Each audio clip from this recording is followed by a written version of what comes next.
Mahigit 2,000 taon ang nakalipas dumating sa Earth ang isang Namek na si Piccolo kasama ang kanyang alagad na si Ozaru na nagsimulang magpakalat ng kaguluhan sa planeta. At kasama ang ilang bansa sa ilalim ng kontrol ng alien, isang grupo ng mga monghe ang lumikha ng Mafuba, isang napakalakas na pamamaraan na may kakayahang mag-sail kay Piccolo sa isang lalagyan na nakatago malapit sa core ng Earth. At nang natalo ang kanyang master, nawala din si Ozaru at ang sangkatauhan ay nagawang makaligtas at naibalik ang balanse mula noon. At dahil hindi alam ang pagkakaroon ng Namek ang binatang si Goku, ay ginugugol ang kanyang araw sa pagsasanay kasama ang kanyang lolo na si Son Gohan. At sa kabila ng pagiging mahusay sa martial arts ang binata ay hindi pa rin makontrol ang kanyang chi at laging natatalo ng shadow attack ng kanyang lolo na nagpapakawala ng malakas na hangin na nagpalipad kay Goku. At matapos itong tulungan, sinubukan ni Gohan na turuan ang kanyang apo kung paano kontrolin ang chi, ngunit hindi ito makontrol ni Goku. At matapos ng pagsasanay, pumunta si Gohan sa greenhouse kung saan ibinigay nito ang isang kahon na naglalaman ng regalo sa ika-18 na kaarawan ng kanyang apo. At nang buksan ito, nakita ni Goku na ito ay isang bola at ipinaliwanag ng kanyang lolo na ito ay isang Dragon Ball, at sinabi rin ni Gohan na 7 lang ito sa mundo at ang hawak niya ay ang 4 na bituin. At dahil dito nagtanong si Goku kung ano ang kayang gawin nito at sinagot ng kanyang lolo na kapag nag-iisa ito ay wala itong magagawa. Ngunit kapag magkakasama ang mga ito, ang 7 bola ay kayang ipatawag ang makapangyarihang dragon na si Shenlong na kayang tuparin ang anumang hiling. At habang hawak ang regalo, pumunta si Goku sa paaralan sakay ng kanyang bike hanggang ang isang lalaki na nagmamaneho ng Camaro ang bumangga sa kanyang bisikleta. At nagkunwari na tila walang nangyari, naglakad ito habang sinabi ni Goku na kailangan siya nitong bigyan ng bagong bike. At nang marinig ito, tinanong ng bully kung sino ang magbabayad at iniwan ang kanyang mukha upang umatake si Goku, ngunit nangako ito sa kanyang lolo na hindi ito lalaban at nagpasya ang lalaki na walang gawin at tinawag siya ni Fuller na duwag hanggang dumating si Chi-Chi at pinigilan si Fuller. At habang sinusubukan ni Goku na kontrolin ang kanyang galit, si Piccolo ay malaya na at hinahanap ang mga Dragon Ball. At pagkatapos umatake ng mga Namek, ang babaeng si Seki ay kinuha ang kanyang anak at nagtago sa ilalim ng sahig. At habang naglilibot sa paligid si Mai na kanang kamay ni Piccolo, ay nagawang makita ang anak ni Seki at itinutok ang baril sa bata, ngunit pinigilan ito ng babae at lumabas sa pagtatago at ibinigay ang bola kay Mai at malupit na tinapos sa lalong madaling panahon. At sa paaralan, sinusubukan ni Chi-Chi na kunin ang isang takdang aralin na naiwan sa locker at hinintay ni Goku na makalayo ang lahat at sinubukan gamitin ang kanyang chi upang tulungan siya, ngunit dahil hindi niya ito makontrol, nabuksan nito ang lahat ng locker. At nang makita na tumatakas ang lalaki, hinabol siya ni Chi-Chi at tinanong kung siya ang gumamit ng chi at lumalabas na siya rin ay isang fighter. At sa pag-aakalang astig, sinabi ng babae na magkakaroon nito ng party sa kinagabihan at inanyayahan si Goku. Nagsimulang magbihis ang binata at nagpasya na dalhin ng bola upang mapabilib si Chi-Chi at tumakas sa kanilang bahay habang si Gohan ay naghahanda ng hapunan para sa kanilang dalawa. At sa party nakilala ni Goku ang mga kaibigan ni Fuller na pinigilan siyang pumasok, at dahil ayaw nito ng kahit anong gulo, sinubukan ng lalaki na ayusin ang mga bagay, ngunit napagod na ito at nagpas siyang harapin sila at iniwasan ang mga pag-atake at pinatumba sila. At kahit mas marami ang ibang estudyante ay walang laban kay Goku na tinalo sa pag-ilag lamang ng kanilang atake at dinaig ang laban. At sa mga sandaling yun, lumabas si Fuller at kinuha ang iron bar upang tapusin si Goku, ngunit nagawa ng binata iwasan ito at tinamaan ng lalaki ang rearview mirror ng kanyang sasakyan. Nagpatuloy si Fuller sa pag-atake kay Goku na madali nitong naiwasan, dahilan upang masira ng lalaki ang kanyang sariling sasakyan. At sa mga sandaling yun, tumayo ang isa sa kaibigan ni Fuller at sinubukan na umatake sa likod ni Goku, ngunit nagawa ni Goku na iwasan ang parehong atake at nauwi sa pag-atake ng dalawa sa isa't isa. At matapos ang laban, dinala ni Chi-Chi si Goku sa loob at nag-usap ang dalawa, at habang ang kanyang apo ay nag-e-enjoy. Si Gohan ay nagme-meditate nang dumating si Mai at nagsimulang umatake sa kanya gamit ang shuriken, nang biglang lumitaw din si Piccolo at sinubukan ni Gohan na umatake, ngunit madali lang napigilan ng alien at halos dinurog ang kanyang buto. At matapos makumpirma na wala ang bola, sinabi ni Piccolo na sayang ang kanilang oras at umalis sa bahay at dinurog ang bahay habang nasa loob si Gohan. At kahit hindi alam ang nangyayari, napansin ni Goku na tila may mali at nagpas siyang tumakbo pabalik sa kanilang bahay at nakita lamang ang pagkawasak. At sa gitna ng pagkasira, narinig ni Goku ang kanyang lolo at nagawang makita ito sa ilalim ng mga debris, at dahil nalilito nagtanong si Goku kung anong nangyari at ibinunyag ni Gohan na si Piccolo ay bumalik at hiniling sa kanyang apo na hanapin si Master Roshi at kunin ang iba pang bola bago ang susunod na eclipse. At matapos ang huling bili nawala ng buhay si Gohan sa bisig ng kanyang apo at dapat magpatuloy si Goku sa kanyang misyon. At matapos na gumawa ng libingan kay Gohan umiwi si Goku sa bahay kung saan nakita nito ang uniforme ng kanyang lolo. At habang narinig nito ang mga yabag sa loob ng bahay at nagsimulang hanapin ang intruder at nakita ang isang babae na hinahanap din ng Dragon Ball. At matapos na makita sa radar na nasa kanya ang bola nagsimulang magpaputok ang babae at sinabing kailangan nito ang bola ng kanyang ama. At dahil nalilito sinabi ni Goku na ang bagay ay pag-aari ng kanyang lolo at ipinakita ito sa babae at nagulat na 4 lamang ang bituin nito. At dahil dito sinabi ng babae na ang bola ng kanyang ama ay may 5 bituin at may kumuha nito. At inihayag ni Goku na mayroong 7 Dragon Ball at ang bawat isa ay may iba't ibang bilang ng mga bituin. At sa pag-aakalang maaaring makatulong ang teknolohiya ng babae pinakilala ni Goku ang kanyang sarili at humiling ng tulong na hanapin si Master Roshi at sinabing tutulungan din siya nitong hanapin ang iba pang bola. At kahit pa tumanggi ito sa umpisa nagpa siya ang babae na may pakinabang ito at tinanggap ang kasunduan at nagpakilala ito bilang Bulma.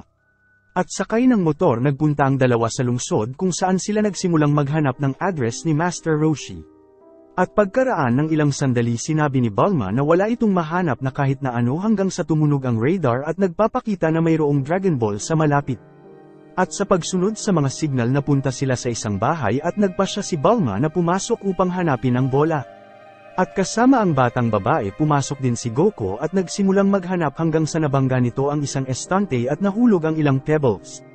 Upang maiwasang matuklasan sinubukan ni Goku maging mabilis hanggat maaari at kinuha ang halos lahat ng mga bato ngunit nawala ang isa na tumama sa isang base dahilan upang magising ang may-ari ng bahay. At nang makita si Goku ang lalaki ay tumalon mula sa ikalawang palapag at direktang umatake kay Goku at tinamaan siya ng isang suntok na nagpalipad sa kanya sa pader. At sinabi ng lalaki na magbabayad ito at muling inatake si Goku na nagbigay sa kanya ng totoong laban. At dahil pagod na nagpa siya ang binata na lumaban at sinubukan na gamitin ang kanyang chi upang gamitin ang shadow ng Heron ngunit nagawa ng matanda na iwasan ito at tinamaan ni Goku si Bulma. At nang makita ang pag-atake sinabi ng lalaki na nakita na nito ang atake at tinanong kung kamusta na ang kanyang lolo at lumalabas na siya si Master Roshi. At habang inaalala nito ang kanyang kabataan sinabi ni Goku na ang kanyang lolo ay pumanaw na at bumalik si Piccolo na labis na nagpaalala sa Master. At nang marinig ang balita nagsimulang hanapin ni Roshi ang kanyang Dragon Ball at nakita ito ni Goku sa ilalim ng mesa. At hawak ang bola sinabi ni Roshi na kailangan nilang hanapin ang iba pa bago ang Eclipse at si Goku ang susi upang talunin si Piccolo. At sinabi ni Master Roshi na kailangan nilang pumunta sa templo ng bato at kailangan nilang magsanay upang palakasin si Goku. At matapos ang mahabang paglalakbay sa disyerto nakarating sila sa templo kung saan nakita nila si Chi-Chi na nagsasanay. At nang makita niya ito ulit nagmadali si Goku sa babae at sinabi nito na nalulungkot siya sa nangyari sa kanyang lolo at inimbita siyang manood ng isang tournament na magaganap sa susunod na araw. Pagkatapos ayusin ang pagpupulong bumalik si Goku kay Master Roshi nang dumating si Bulma upang sabihin na ang radar ay muling nakakita ng Dragon Ball. At habang nagsasanay si Goku sa kanyang chi nagmaneho si Bulma sa disyerto hanggang sa dumaan ito sa isang butas at nahulog sa isang bangin. Habang lumitaw si Yamcha at nag-alok na tulungan sila ngunit may kapalit ito at nang makita ang motorsiklo ng Pod Corporation sinabi ni Yamcha na kukunin niya ito bilang kabayaran ngunit tumanggi si Bulma at nagpas siyang manatili sa butas hanggang makahanap sila ng paraan na makalabas. At dahil walang magawa nagpasya silang mag-camp at kinuha ni Master Roshi ang pagkakataon na sabihin ng kwento kung papaano nagdulot ng gulo si Piccolo at Ozaru sa planetang Earth. At upang wakasan nito 7 mandirigma ang nagbigay ng kanilang lakas sa buhay upang likhain ng Mafuba isang selyo na nagawang ikulong si Piccolo. At ngayon na bumalik na ito siya ay naghihintay sa Blood Moon na magaganap sa loob ng 2 araw upang palayain si Ozaru at kunin ang planeta. Pagkatapos ay sinabi ni Roshi na ang tanging paraan upang maiwasan ito ay hanapin ang mga Dragon Ball at gamitin ang hiling upang itaboy si Piccolo sa kabilang mundo. At doon nagsimulang tumunog ang radar ni Bulma at natuklasan nilang mayroong Dragon Ball sa malapit. At dahil pagod na sa pag-aaksaya ng oras tumalon si Master Roshi palabas sa butas at pinilit si Yamcha na ihagis ang hagdan upang makaakyat sila at pati na rin ang pagkuha ng ilang kagamitan sa paghuhukay upang maabot ang bola. Pagkatapos ng ilang oras na pagbutas sa pader nagawa ng grupo na marating ang lagusan na patungo mismo sa gitna ng dagat ng lava. At nang makita ang bola sinubukan nilang humanap ng paraan para makadaan sa lava hanggang sa lumitaw ang ilang Sibongan upang pigilan sila. At kahit mas marami ang kalaban na gawa ng grupo na talunin ng mga ito ngunit ang Sibongan ay gumagana na parang Hydra at dumarami sa tuwing natatalo sila.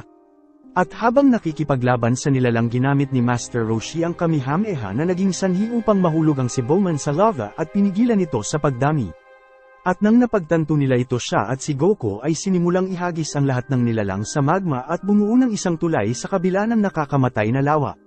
At dahil dito humakbang si Goku sa ibabaw ng mga katawan at umakyat sa pang-anim na Dragon Ball nang biglang lumitaw si Mai at sinipa si Goku sa mukha at ninakaw ang bola. At upang mabawi ang bagay hinabol ni Goku ang babae at nagsimulang labanan nito at dahil mas malakas ito madali niya itong natalo at kahit nasa kanila na ang bola.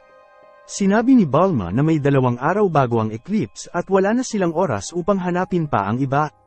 At dahil sumang-ayon sa kanya sinabi ni Roshi na ang Mafuba ay ang huling pag-asa at nagpa siya na bumalik sa templo. At doon nakipag-usap ito sa kanyang dating master na si Sifu at hiniling na maghanda ng isang lalagyan at determinadong ibigay ang lahat ng kanyang enerhiya sa buhay upang ikulong si Piccolo. At habang nag-uusap nagsimula ang tournament at nilabanan ni Chi-Chi si Mai nang hindi nalalaman na kasama ito ni Piccolo. At sa panahon ng labanan nagawa ni Mai na sugatan si Chi-Chi at sumuko agad sa laban pagkatapos nitong kumuha ng patak ng kanyang dugo. At sa lalong madaling panahon dumating si Goku upang kausapin ang babae at humingi ng pasensya dahil hindi nito napanood ang laban at sinabing nasa isang mahalagang misyon nito. Pagkatapos nakausapin si Chi-Chi pumunta si Goku sa isang pagsasanay kung saan nagpa siya si Roshi na ituro sa kanya ang pinakamahusay na teknik na Kamehameha.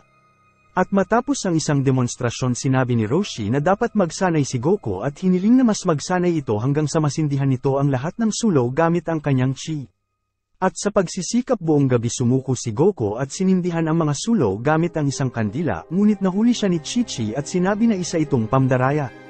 At upang tulungan siya ibinahagi ng babae ang ilang leksyon na natutunan nito at tinulungan siyang mag-concentrate at nagpahintulot sa kanya na ma-master ang technique. At sa dormitoryo si Bulma ay natutulog nang marinig nito ang yabag sa silid ni Goku at dahil nandun ang Dragon Ball. Kinuha ng babae ang kanyang armas at pumunta sa silid at nakita si Chi-Chi na umalis sa silid.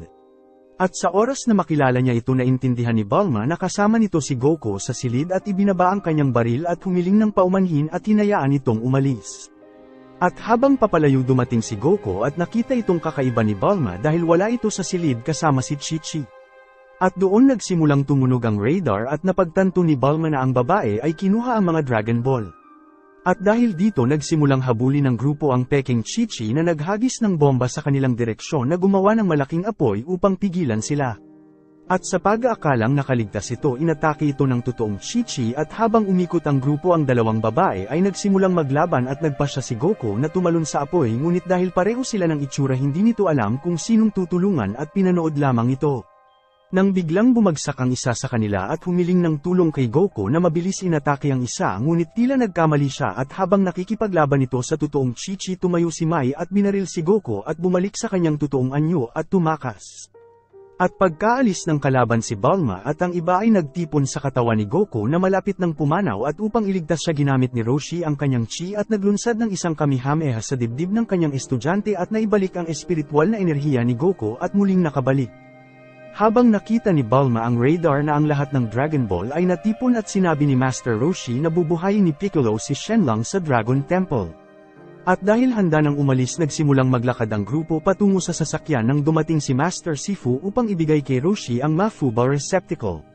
Nagtungo ang grupo sa Dragon Temple habang inilagay ni Piccolo ang 7 bola sa altar at magkakasama nagsimulang mag-react ang mga bola at naging sanhi ng isang malaking pilar na lumutang sa lupa.